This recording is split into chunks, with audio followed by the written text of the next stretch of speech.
Hello and welcome to the Divorced Dadvocate, where we help dads create a healthier and less traumatic divorce. My name is Jude. I am your host. Thanks so much for being here today. I am recording now from my new snazzy stand-up desk. So maybe, hopefully that will improve the production quality of the video at least.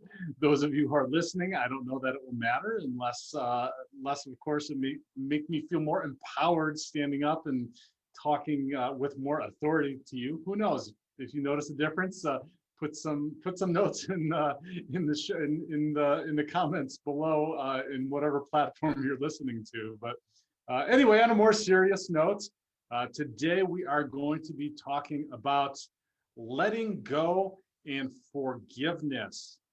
Somewhat of a challenging topic sometimes, and also somewhat of maybe a little bit of an overlooked topic, particularly the forgiveness part. And what we're going to try to talk about, and what I'm going to go through, is the concept of disentanglement and help you to figure out some strategies and a process for disentanglement, and then also learn about the fears of letting go and a process that will help with that, and some techniques also at the end for doing forgiveness, for giving forgiveness.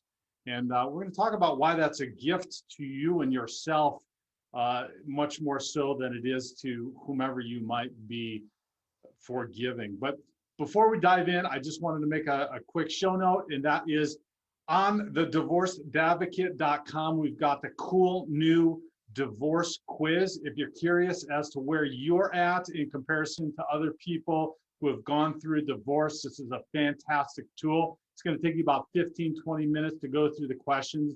Then it's going to shoot out just a synopsis of where you're at in comparison to the others who have taken the quiz. It's a fantastic tool. Jump on there, thedivorcedadvocate.com, click on divorce quiz and go through it, and you'll get some instant results and might help you gauge kind of where you're at and what you need to work on. Also, the group meetings have been filling up fantastically.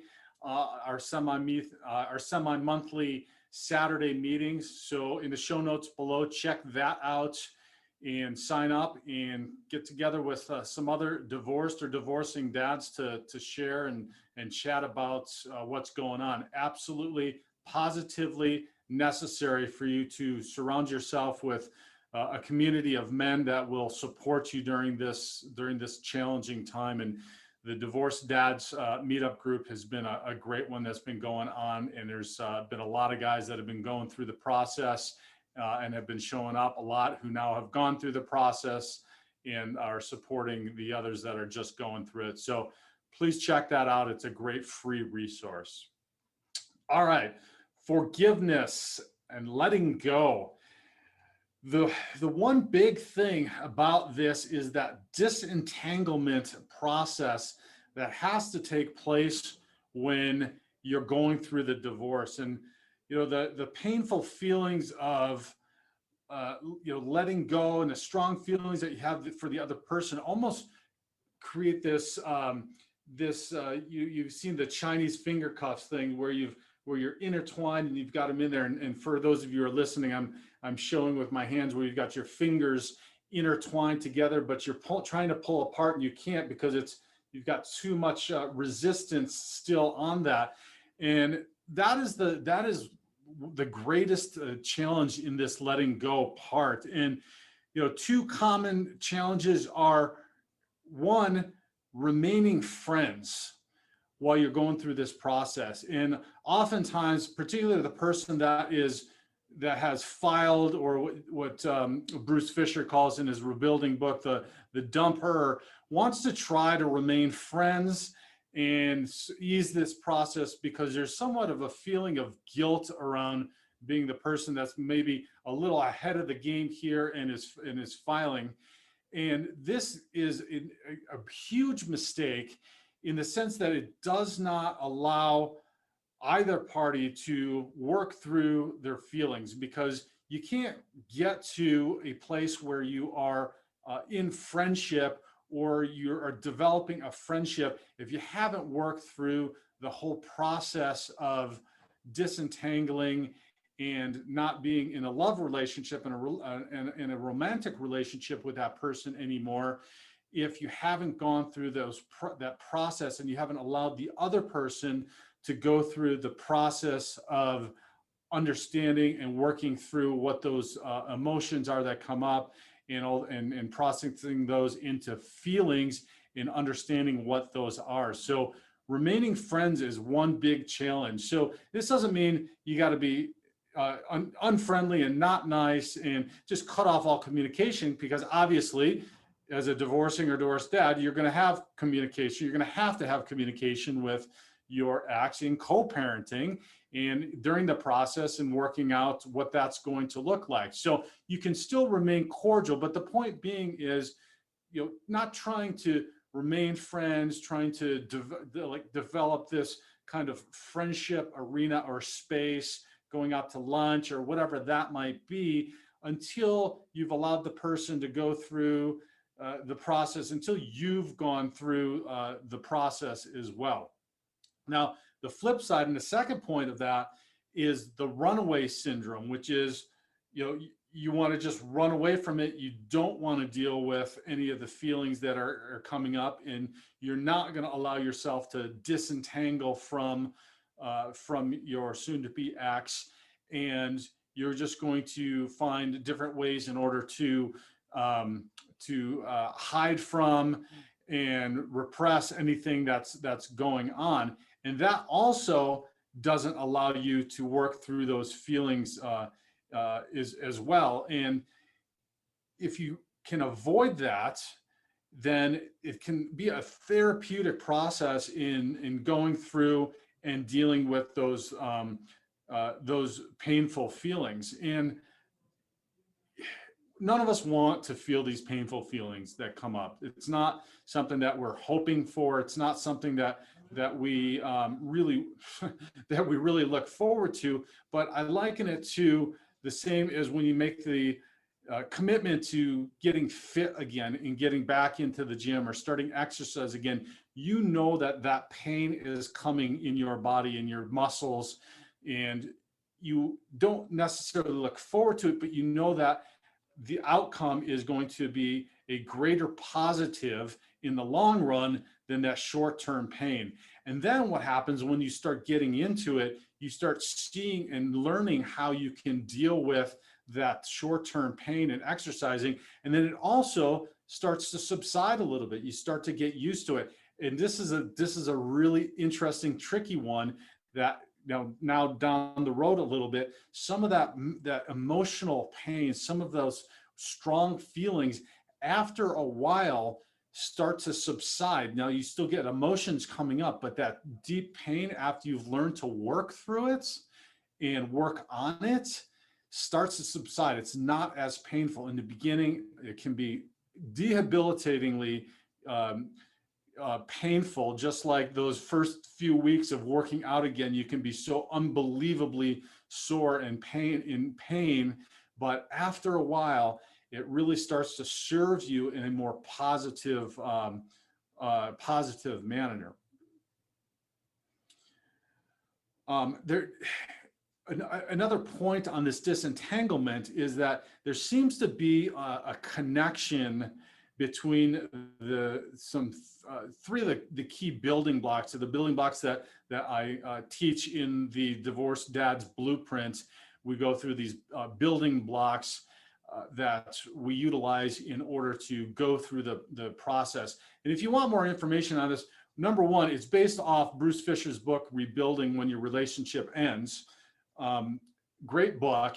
In the class, and we have a new one coming up August 22nd, is 6 weeks of working through these building blocks, and it's a proven effective step-by-step process of putting your life back together again after divorce. And so several of these building blocks that we teach in the class seem to be correlated, and these building blocks are things that we go through during the divorce process. And And one of them is denying, right? That the relationship is ending.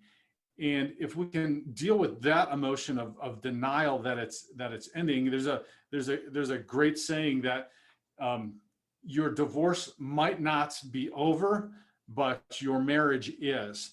And so if you can accept that fact and get out of the denial, this is going to help you in the process of going forward and letting go of the relationship, and then disentangling yourself from your future ex.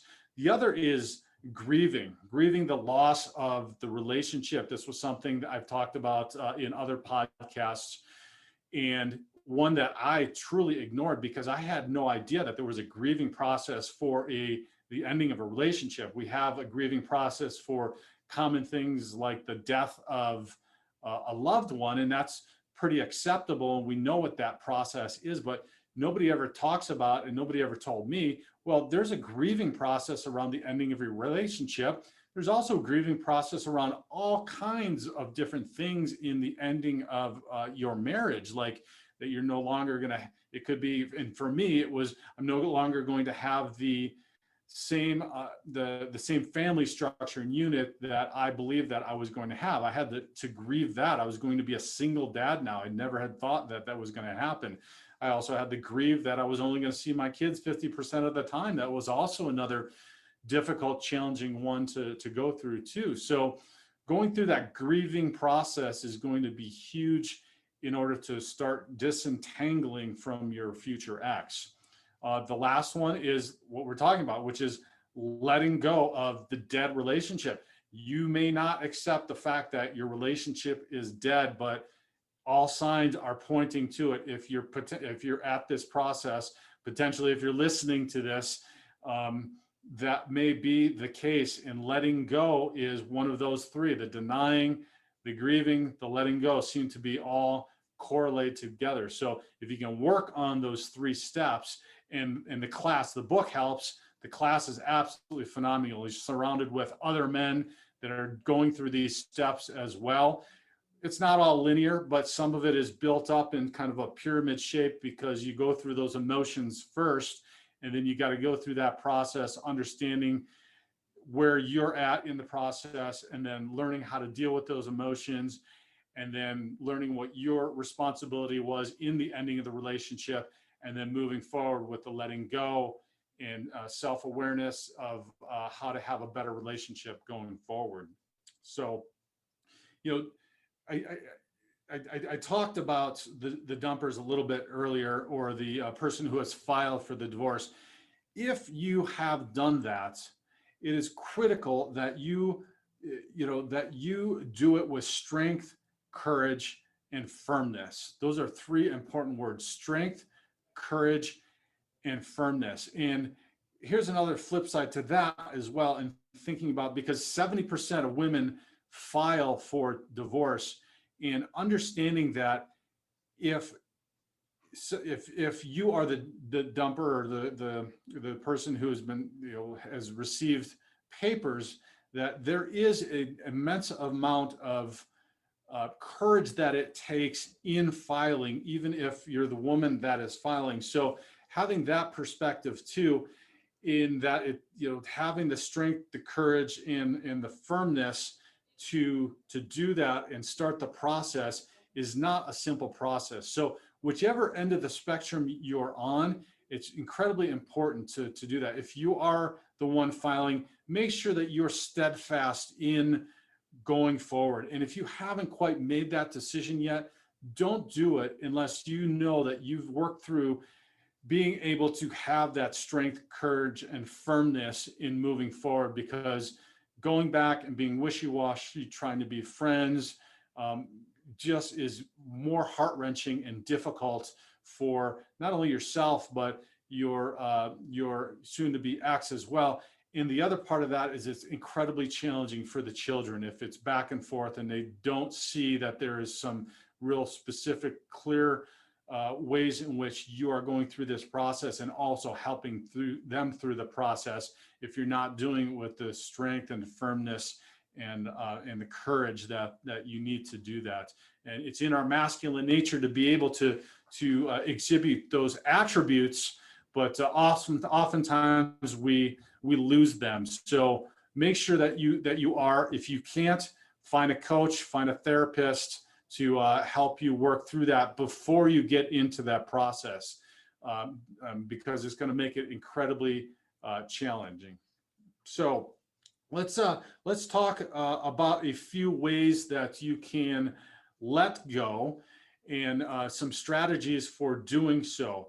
One of them is create a full and rich life for yourselves. When we get into family units and we get married and we have kids, oftentimes we become siloed, and lots of the things that we used to enjoy doing, activities, friendships, etc., hobbies, even just your passion for your work may have fallen by the wayside, or at least waned a little bit. So starting to build up and creating that rich and full life that you envision. And this is the first step in the Dad's Guide to Divorce that we talk about. That's the downloadable that we've talked about in previous podcasts. And that first step is creating a vision and direction for yourself. And that's what I do with clients in private practice here. And when we're talking about the process, is the first thing, creating that vision and direction, how you want your life to look. Now that might, that might be looking for a new job. Now, maybe you can't do that right now in the divorce process. That might be problematic, but thinking about envisioning what it is that you want to do, what's going to fulfill you. It could be creating friends, finding new friends or forming new friendships, creating a support system around you. And that's critical during the divorce, but also going forward. Once you're single again, you might not have the kids all the time. Having that support system is incredibly helpful. And that's something that's often overlooked. And as men, we become isolated. Creating a support system, finding those friends, being around other people is critically important in general, but particularly right now during this process. And the other one's hobbies. Anything that fills you up. Go back, find some hobbies that you used to like to do and get back involved. Or even better, go find some new ones that you are interested in, that might get you excited, that might lift you up and help you to start, getting back into things. And that can be anything, any kind of interest that you have.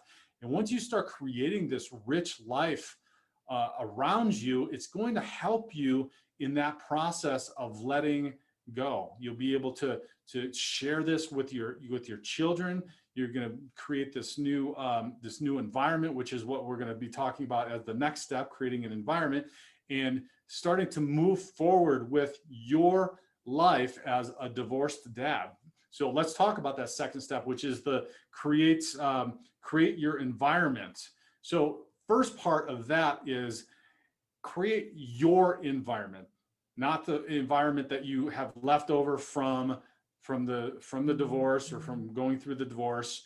Create your environment that is yours. So that might mean removing pictures from the house of your ex. That might be changing out your bedroom if you're still in what was the marital house or a shared house or a shared space that you were in. That could be changing the sheets. That could be repainting. That could be any kind of different things. It could be remodeling your home, making it your own. It could be getting a different car that suits more of your needs or your wants and your desires. But creating that environment for you and your kids. So another part of that is, since you'll be separating environments, and whether that's you're staying in the marital home or you're finding your own place, get some buy-in from the kids, get them involved in it too, because that's going to be beneficial going forward in helping them create that space. Just like you're going to be adapting to and trying to let go of what the dynamic and the structure was before, they're going to need to be doing that as well. So including them in creating that space is helpful as well, and creating that environment that is theirs at Dad's. And that's an important thing. That is your environment. That is Dad's house. That is Dad's place. That is Dad's, family environment with the children. And the sooner you create that for yourself and for the kids, the sooner and more helpful it's going to be in that letting go process. The third is limit contact. And I talked about that briefly earlier about the friendship and trying to create a dynamic of friendship.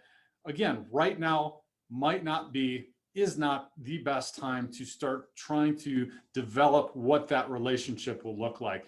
Get through what you need to get through, and then you can start to create the space and slowly work through creating a relationship that is a friendship going forward. But limiting contact is going to help, which is the fourth point, in controlling those emotions that come up, in controlling the thoughts that come up if you're ruminating on stuff.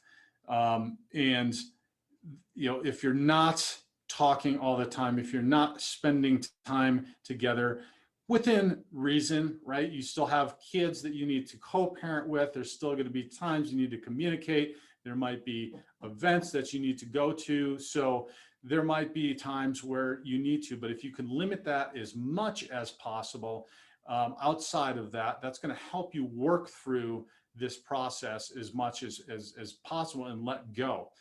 And the last point I want to make on this, on the letting go, is the point of forgiveness. So we talked all about letting go, but the final one is actual forgiveness. And forgiveness is not for the other person. The forgiveness is for you to let go. And I want you to take away one question from the forgiveness idea, and that is, ask yourself, what feeling would I feel strongest if I did let go of my ex-love relationship, of my ex? What is the one feeling that you would feel? Now, it's going to be different for everybody, but oftentimes I hear, this was the experience for me, is fear. Fear of something. It could be fear of not being loved again, fear of not having a relationship again, fear of not having a family unit together, fear of losing your kids. Fear is a big one. So working through letting go of that fear through forgiveness can be absolutely freeing. And there's one concept, the best concept that I have found in doing that, and it is a Hawaiian concept, and it is called Ho'oponopono. And it's a brief 4-step, just really a mantra or a meditation where you say to yourself, I'm sorry, I love you, please forgive me, and thank you. And you can start with saying that to yourself and forgiving yourself, right? So you can start with forgiveness of yourself for whatever that may be. For me, it was the guilt around having my marriage and not having the family that I believed that I wanted to have or that I should have. So I had to start with forgiving myself first and go through the Ho'opono and continue to tell myself, I'm sorry, I love you, please forgive me, thank you. And it's a beautiful thing. You can do it. You just mentally say it. It's a mantra. You can say it in prayer form. You can say it in meditation while you're sitting quietly. You can do it while you're walking around the block or in the park. Ho'oponopono. I will put that in the show notes below if you want to click on a link to find some more information about it. But then you can expand it further into more of forgiving other people. And the link that I share with you and the worksheet that I share will help you work through that, or get in contact with me and send me a message and I'll help you with that as well. So that is letting go and forgiveness, some critical ways to help you through this process that you're going through. And I know that it's incredibly painful. I've felt it. Talk to men every day. Surround yourself with some community. Get in touch with the rest of the divorce advocate community. In the show notes below, we've got all kinds of free resources, from downloads to workshops to classes to the group meetings. If you've also found this helpful, please share it. Share it on social media, because we're paying it forward. We're sharing it with other divorced dads out there. And by doing so, that we're bringing more people into the fold and helping more men to go through this process and come out on the back end with a healthier and less traumatic divorce.